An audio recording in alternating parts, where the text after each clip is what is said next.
Bonjour à tous, ici Mister Cult. Au programme aujourd'hui, ma tête quand je dois obligatoirement aller aux réunions familiales. Alors, qu'est-ce que t'as demandé cette année au Père Noël? Des petites voitures? Regarde ce que Max a dans sa poche. Une lettre au Père Noël. Des jeux vidéo? Vous êtes prêts? C'est parti pour Crème Puce.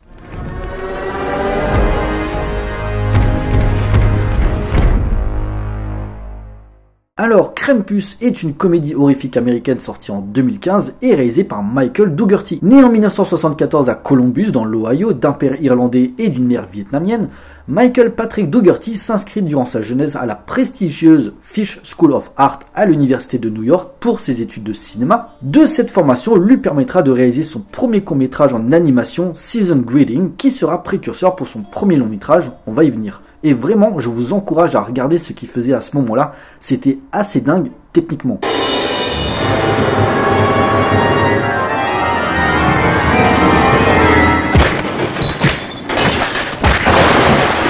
Fort de cette expérience, Nickelodeon Digital fera appel à ses services pour les séries d'animation Blue's Clues et Little Bill. Mais sa carrière va réellement décoller au début des années 2000, mais pas en tant que réalisateur, en tant que scénariste, où avec son compère Dan Harris, il va exceller dans ce domaine, même si son boulot sur Urban Legend est à oublier. Mais c'est vraiment dans le genre du super-héros via Bryan Singer qui va se faire connaître en bossant sur les scénarios de X-Men 2 et Superman Returns qui auront un beau succès. Dès lors, il se lance dans le grand bain de la réalisation en reprenant son premier court-métrage, Season's Greeting, cité précédemment, pour mettre en scène son premier long-métrage en 2008, Trick and Treat. Film à sketch horrifique se déroulant le soir d'Halloween via plusieurs histoires bien gore et fun, un directeur d'école serial killer devant faire attention à ses virées nocturnes, des ados s'égarant sur le lieu d'une tragédie, ou encore une lycéenne qui cherche désespérément son cavalier. Totalement cohérent dans ses intentions et blindé de références au genre sans interférer dans sa narration, Trick and Treat ne sortira malheureusement pas en salle mais se fera énormément remarquer dans les festivals où il passera, pouvant lancer la carrière du cinéaste. Mais en fait, pas vraiment, puisqu'il devrait attendre 8 ans pour sortir son deuxième long métrage, qui d'ailleurs sera le sujet du jour, continuant plutôt dans l'écriture avec notamment X-Men Apocalypse. Mais s'investissant également dans une autre grosse franchise, en effet en 2014, Gareth Evans réalise une nouvelle version de Godzilla, devant lancer le Monsterverse avec comme gros projet un gros affrontement contre King Kong. 500 millions de dollars au box-office mondial plus tard, Michael Dougherty est choisi pour mettre en scène la suite en 2019, Godzilla King of the Monsters. Devant affronter des monstres légendaires créés à la base par la Toho, à savoir King Ghidorah, Rodan et Mothra, Godzilla King of the Monsters propose un spectacle explosif et généreux avec un magnifique travail sur les couleurs pour mieux marier les cieux, les eaux, les éclairs et le feu, signifiant parfaitement les attaques des monstres à l'écran. Malheureusement, comme son prédécesseur, cette suite souffre des mêmes tares, problèmes de rythme, personnages creux et une intrigue dénuée de véritable dramaturgie, la mise en scène frôlant parfois la zèderie, dommage car les volontés visuelles sont là. Cependant, le succès sera quand même au rendez-vous et permettra au Monsterverse de prospérer avec Godzilla vs Kong en 2021, la série Monarch et Godzilla X Kong, le nouvel empire en 2024, où Michael Dougherty continue de superviser l'écriture. Et j'ai envie de dire, heureusement qu'il a ça pour enflouer les caisses, parce que depuis quelques années, en tant que réalisateur, sa carrière est au point mort. Déjà, bon ça date, mais il devait réaliser l'adaptation du comics Dead 17 avec Vanessa Hudgens, sauf que la production a traîné et il a été remplacé par un autre cinéaste. D'ailleurs, ce film n'existe toujours pas. Et plus récemment, il était également attaché à une série Hellraiser, produite par HBO, dont finalement on est sans nouvelles depuis 2020. La loose. Il essaye même de produire une suite à Trick and Treat, mais sans succès.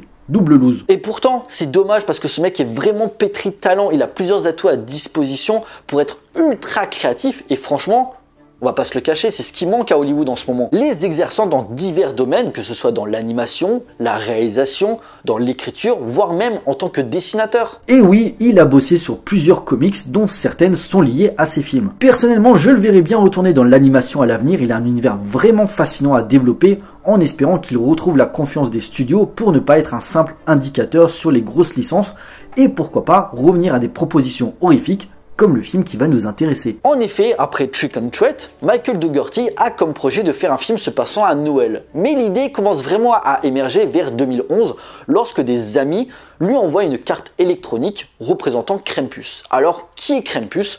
C'est une créature mythique, mi-chèvre, mi-démon, ou dans le folklore allemand, Überraschung! Oui voilà, ta gueule, l'associe à la fête du Saint-Nicolas qui récompensait les enfants sages avec des cadeaux et du chocolat. Lui, c'est l'inverse, il punit ceux qui se sont mal conduits durant l'année. Une sorte de père Fouettard en somme, bref, avec les scénaristes Zach Shield et Todd Casey, l'histoire prend forme petit à petit, la situant à notre époque. La production et l'appel au casting commencent vers 2014 pour un tournage prévu vers 2015 et une sortie fin de la même année. Oui, ça a été rapide. Ainsi sort donc en 2015 Krampus. L'histoire, la famille peu exemplaire du jeune Max se dispute durant le repas familial. Déçu par le comportement de ses proches, il décide d'ignorer la célébration sans se rendre compte que ce manquement à la tradition va réveiller Krampus, un démon ancestral punissant les réfractaires à la fête et menaçant les membres de sa famille, et où les figures de Noël prennent vie, mais de manière terrifiante. Délire moitié horrifique, moitié comique à base d'un postulat loufoque inspiré d'une légende folklorique, Krampus propose un récit initiatique où le respect des valeurs doit prospérer au risque d'une horreur sans concession, à l'instar d'un Gremlins où les monstres provoquent la pagaille lors d'une fête censée amener la joie. Un petit cauchemar hivernal fun et décomplexé qui, même si le gore n'est pas au rendez-vous, propose ce qu'il faut en images fortes pour amener le malaise, tout en nous faisant rire par instant, accentué par un bestiaire effrayant et varié pour des scènes horrifiques d'une grande originalité. Loin des récits chaleureux et ultra niais propices à la période, Krampus offre une vision peu commune des fêtes de Noël, même si, attention, des productions horrifiques se passant à ce moment-là, ça existe, Douce Nuit Sanglante Nuit, Père Noël Origins ou encore Gremlins pour ne citer que. Mais ce qui ne laisse pas indifférent ici, c'est son mélange bienvenu entre horreur, comédie et fantastique. Capable de nous faire rire comme la scène d'ouverture au ralenti sur fond de chansons Noël où un magasin de jouets se transforme en véritable guérilla, vision effrayante où enfants et adultes se mettent sur la gueule pour récupérer les cadeaux. Voir le repas de famille où les dialogues pro-armement de l'oncle et les emmerdements des cousins de Max vont petit à petit décomposer l'esprit de Noël, ce qui va amener ce dernier à rejeter la fête et indirectement faire venir Krampus. Un scénario proposant un joyeux chaos, s'aventurant quand même sur la critique de la satire sociale, bourgeois contre redneck, démocrate contre républicain, les leçons de morale des membres de la famille que t'avais pas forcément envie d'inviter.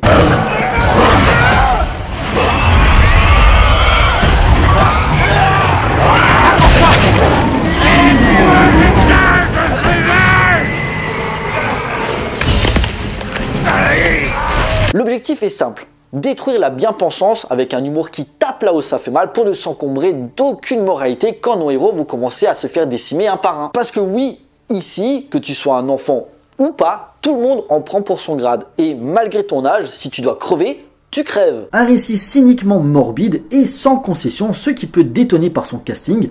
Adam Scott, David Kushner, voire Alison Tolman ont très souvent été liés aux comédies dans leur carrière.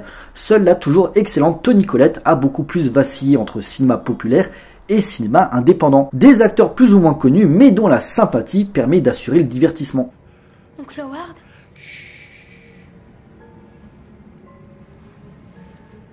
Rosie, tu viens ici.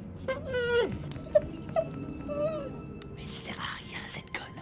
Si la thématique sur la disparition du partage et de l'espoir reste en point d'orgue de l'histoire, Krampus n'en oublie pas pour autant de faire peur, et sur cet aspect-là, c'est très réussi. La mise en scène de Michael Dougherty exploite parfaitement son décor entre extérieur froid et menaçant et intérieur chaleureux mais fragile si le feu venait à s'éteindre, provoquant par la suite quelques frissons, et ceci grâce à un bestiaire de monstres allié à Krampus, aussi flippant que drôle par instant. Du clown mangeur d'enfants au bonhomme de pain d'épices en passant par des elfes maléfiques, la menace peut arriver à tout moment et à n'importe quel endroit. Krampus promet en voulant chercher à faire peur, mais où la légèreté de sa première partie va ainsi se transformer en film d'horreur où la froideur du contexte et le sacrifice de nos héros trouvant un bon équilibre entre humour et suspense.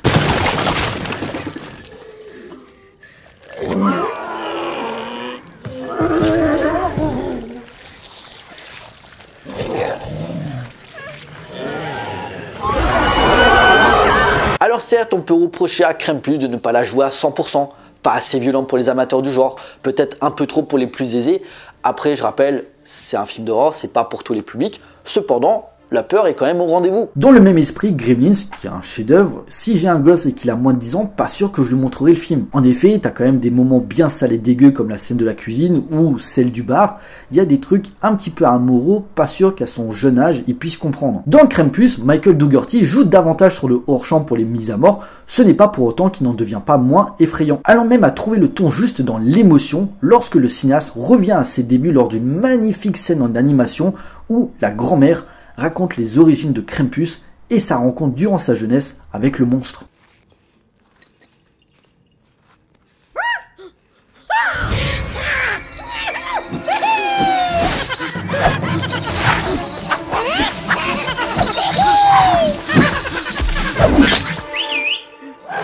L'œuvre de Michael Dougherty est un monument d'originalité se jouant de l'archétype sur la famille modèle américaine et où les clichés comiques vont se lier au cauchemar ambiant qui va en découler, ce qui rend Krampus beaucoup moins quelconque que certains de ses confrères horrifiques avec un effet de surprise constant. On sent à l'écran que c'est pas une petite production et qu'ils ont mis les moyens de leurs ambitions, notamment le design des créatures qui ont été créées par Weta Workshop, la boîte d'effets spéciaux associée à Peter Jackson dont leur travail sur la trilogie du Seigneur des Anneaux, King Kong et Avatar n'est plus à prouver, oscillant entre modernité et technique plus traditionnelle avec l'utilisation des maquettes, rappelant la belle époque des films d'horreur qui ont bercé les années 80 et 90. Bien sûr, la grosse star du film reste Krampus lui-même, même si l'attaque des bonhommes de pain d'épices reste plutôt fun et marquante. L'aura mystérieuse du démon via ses apparitions fugaces instaure une véritable tension, ne s'attardant pas trop sur ses origines non plus pour que le spectateur pourrait avoir de lui-même envie d'en découvrir davantage.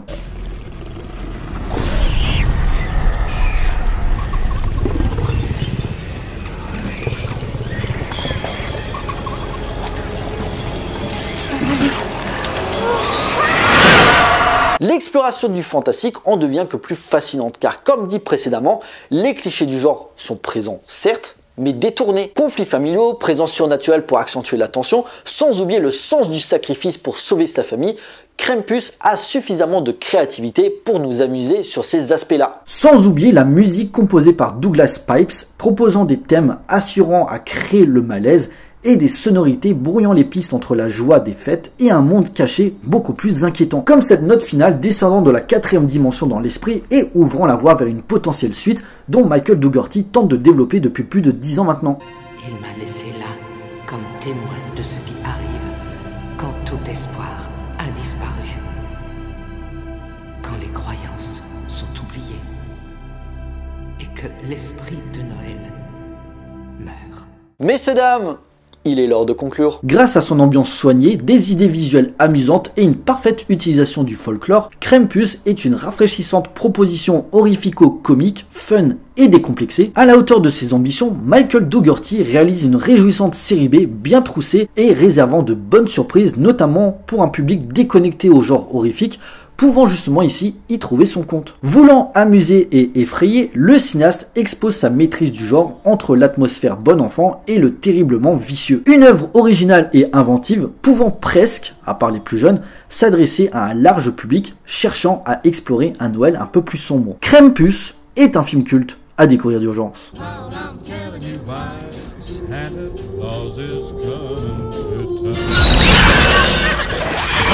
Voilà, cette vidéo et premier Mister Culte de l'année est à présent terminée, j'espère qu'il vous a plu. Donc Krampus, un film à voir ou à revoir si ce n'est pas encore fait. Si durant la période de fête vous en avez marre de vous taper pour la 100e fois Maman j'ai raté l'avion ou autre comédie avec Louis de Funès, celui-ci se pose comme une alternative plutôt amusante. Pour nous, on se retrouve pour une prochaine vidéo, d'ici là, portez-vous bien, allez voir des films, ciao.